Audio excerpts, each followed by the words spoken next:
Hey guys, I wanted to give you further instructions on this assignment, and so I have some things pulled up, and some of you have submitted your work for me to look at, and so I want you to watch this. This is probably going to be applicable to your work, and then if you want to make revisions based on this lesson, I think this, what I'm about to tell you guys, is really going to clear some stuff up.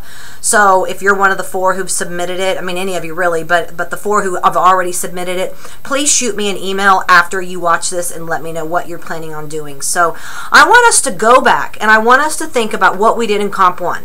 And we wrote an introduction, we had a thesis statement that listed your A, your B, your C, and then you had your body paragraphs, your A, your B, your C, and your conclusion. I'm going to say that one more time. Okay, so you had your introduction, thesis statement at the bottom that had your A, your B, and your C, and then you had your body paragraph A, body paragraph B, body paragraph C, and then you had your conclusion.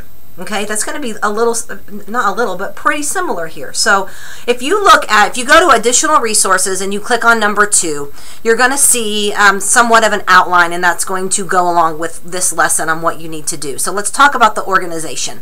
You're going to have your introduction and everything, and at the end you're going to have that thesis statement.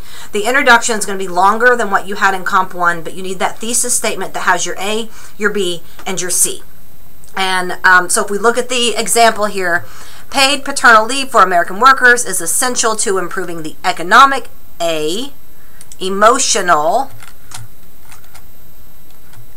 it's cut off, emotional, that's your B, and this one says physical well-being. So we have a clear A, economic, B, emotional, and C, physical well-being. So we're going to come down. So that's going to be in your introduction. Then you're going to get to your body A. Your topic sentence needs to have a word or a word that's similar to what's listed in the A. So it's going to be all about the economy. A. You're going to have your sources, and I'm going to talk about sources in a minute. So right now we're just talking about organization. So your body 1 is going to be economic, body 2 emotional, body 3 is going to be physical. So if you look at, okay, here, and this is, you know, in one of your resources too, you have your introduction, okay, and you have your thesis statement. That talks about your thesis statement, okay. So right now, this is what you're going to have, your intro. I guess it's already typed. I don't need to type it. You're going to have your intro with the thesis statement. Your thesis statement is going to have your A, your B, and your C. Then that's going to tell your readers what your paper is about. What are you arguing? And then you're going to have reason 1. Reason 2, reason 3, or A, B, and C. You can use those interchangeably. And then after that, so you have 4 paragraphs so far. You have your intro, body A, body B, body C. That's 4. Your body 5 now is going to be that counter argument there, that counter argument and that rebuttal. So that's going to be your next one. And then you're going to have a conclusion. So that's going to give you 6 paragraphs. And you may have broken up your rebuttal and counter argument into more, and that's fine, but minimum of 6 paragraphs. Okay, so I'm going to recap that one more time about organization. Intro, thesis with an A, a B, and a C. It has to have your map. Then you're going to have body A, it's all about A. Body B, only about B. Body C, only about C. Then you're going to have your counter argument, rebuttal, argument, and then you'll have your conclusion. Okay, so that's organization. Next, aim to have sources in every paragraph.